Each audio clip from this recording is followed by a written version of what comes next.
চরমোনাই জীবনে কল্পনা করে নাই, জামাত ইসলামী কখনো কল্পনা করেনি যে কখনো চরমোনাই স্টেজে উঠব। চরমোনাই কখনো কল্পনা করেনি জামাত ইসলামের সাথে এক হবে। কিন্তু তারা কাছাকাছি চলে আসছে। যাদেরকে নিয়ে টেনশন ছিল না তাদের নিয়ে টেনশন। কথা ঠিক। একটা বিষয়ের জন্য যে আল্লাহ উলামায়ে কেরামকে এক বানায় দাও, বরং ওলামায়ে কেরাম এক হতে না পারে সেজন্য কোটি কোটি টাকা ব্যয় করা হচ্ছে বিভিন্ন চক্রের মাধ্যমে। ওরা টাকা খাওয়াইয়া লোক লাগায় দিছে, দুই আলেমের মাঝখানে ফাটল ধরা। আলেম এক হলে আমগো নাস্তিকতার জাতা কলে আমরা মরে যাব।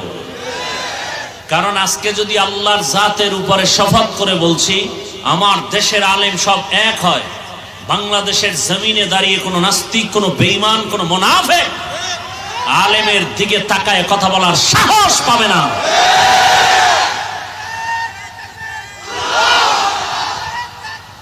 ভাইয়ের আমার, আগুন আর পানি এক হওয়ার কথা না, কথা কিন্তু মানুষ জীবনে কল্পনা করেনি।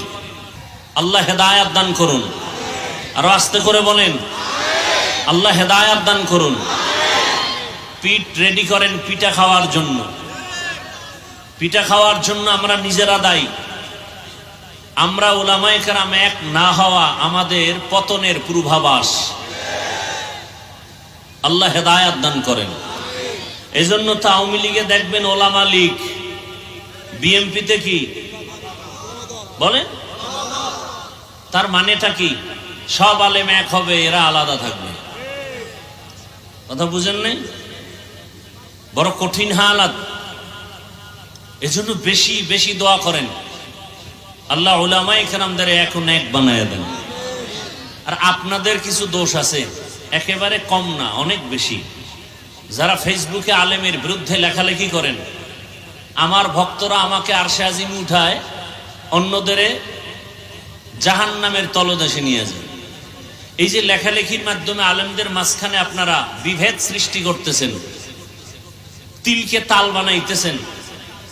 এক নাম্বার কথা হলো, আলেমের বিরুদ্ধে লেখার অধিকার আপনাকে কে দিয়েছে?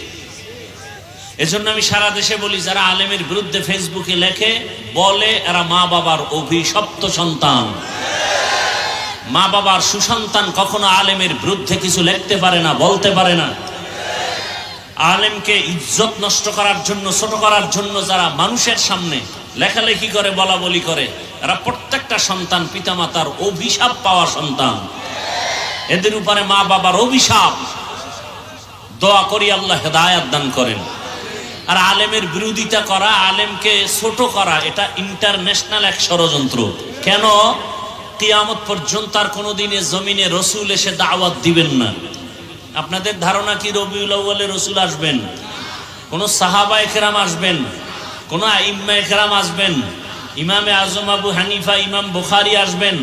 কিয়ামত পর্যন্ত এই জাতিকে শান্তির পথ, মুক্তির পথ, নাজাতের পথ দেখাবেন একমাত্র, শুধুমাত্র, কেবলমাত্র উলামায়ে কেরাম। এ কারণে ষড়যন্ত্র শুরু হয়েছে, আলেমকে খারাপ বানাও। কেন? হাফিজুর রহমানকে যদি কেউ ঘৃণা করে তার বয়ান শুনবে না। হাফিজুর রহমানকে যে ভালোবাসবে না তার পেছনে নামাজ আদায় করবে না। এজন্য আলেমদের বিরুদ্ধে তিল হলে তাল বানায়। আমরা বুঝি না।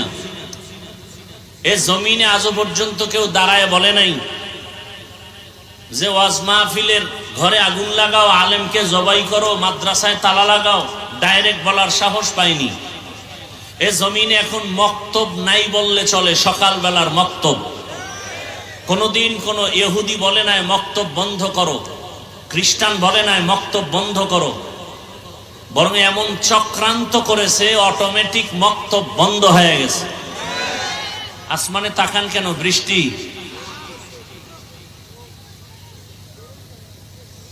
এদিকে খেয়াল করেন ভাইরা আমার, খুব কঠিন খেয়াল করেন।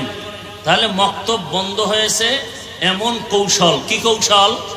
এটা কৌশল না, আমি বলি এটাকে অপকৌশল। কৌশল না অপকৌশল?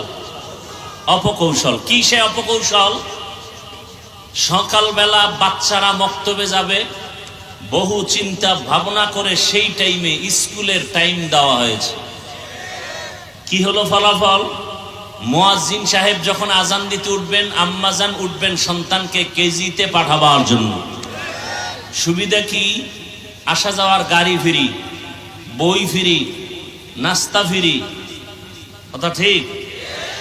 এখন সকালবেলা বাচ্চারা স্কুলে যায়, মক্তব নাই, বন্ধ করো বলা লাগেনি, অটোমেটিক মক্তব বন্ধ হয়ে আছে।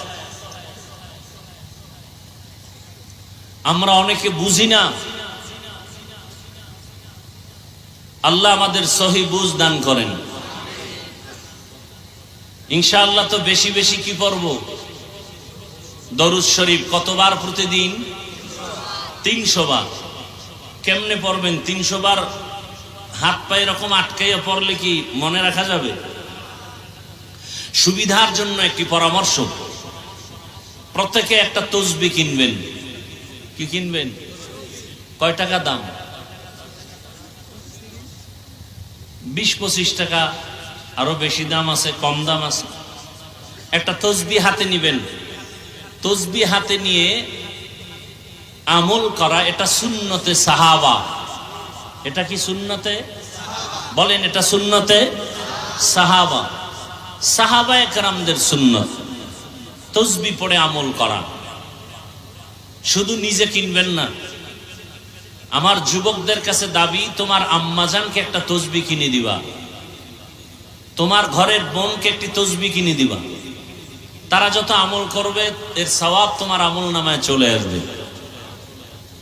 আমার জানা মতে, তদন্ত করে আমি যতটুকু বুঝতে পেরেছি, জানতে পেরেছি, পৃথিবীতে সার্বজনীন নফল মুখের আমল, শ্রেষ্ঠ পাওয়ারফুল আমল দুইটা পেয়েছে।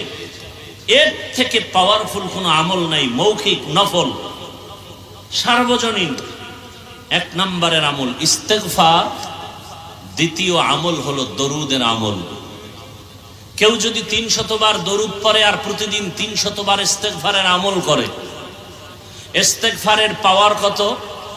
রাত আসলে যেমন দিন থাকে না, দিন আসলে রাত থাকে না, ইস্তেগফারের আমল যারা কন্টিনিউ করবে তার আমল নামায় কোনো গুনাহ থাকবে না। দরুদ এমন পাওয়ারফুল আমল। নবীজি বলেন যে দোয়ার শুরু শেষ দরুদ নাই, ওই দরুদ আরশে আজিমে যাবে না। আমরা নিয়ত করি ইনশাআল্লাহ প্রতিদিন ইস্তেগফার 300 বার পড়ব এবং 300 বার দরুদের আমল করব। আল্লাহ আমাদের তৌফিক দান করেন। নিয়ত করছেন সবাই? আর দরুদের মধ্যে শ্রেষ্ঠ দরুদ যেটা আমরা নামাজে পড়ি, সময় থাকলে এটা পড়বেন, না হয় ছোট অংশ যেটা পড়লাম সাল্লাল্লাহু আলাইহি ওয়া আলিহি ওয়াসাল্লাম, এটা পড়বেন। আপনি শুধু এটা তো 300 বার পড়লেন, বাকি টাইম হাঁটতে, চলতে, উঠতে, বসতে কত মুসিবত দেখলেই, অন্তরে কোনো গুনাহের আকর্ষণ আসলেই ইস্তেগফারের আমল আর দরুদের আমল ইনশাআল্লাহ। বয়ান তো আপনারা জানেন, শুনেন। আজকে কিছু কথা বলি, খুব খেয়ালের সাথে শুনেন, নিজের পুঁজি হিসাবে গ্রহণ করার চেষ্টা করেন। আল্লাহ সবাইকে তৌফিক দান করেন। যাদের আয়োজনে আজকের এই সুন্দর প্রোগ্রাম, আল্লাহ তাদেরকে কবুল করেন। আল্লাহ মাহফিল হেদায়াতের ওসিলা বানায় দেন। মাহফিলের বরকতে পুরা এলাকায় শান্তি দান করেন। সারা দুনিয়াবাসীকে মাফ করে দেন। মুসলমানের ঈমান আমলে ইজ্জতের হেফাজত করেন। বাংলাদেশ শান্তির দেশ হিসাবে কবুল করেন। জালেমদের জুলুম থেকে দেশ ও জাতিকে হেফাজত করেন।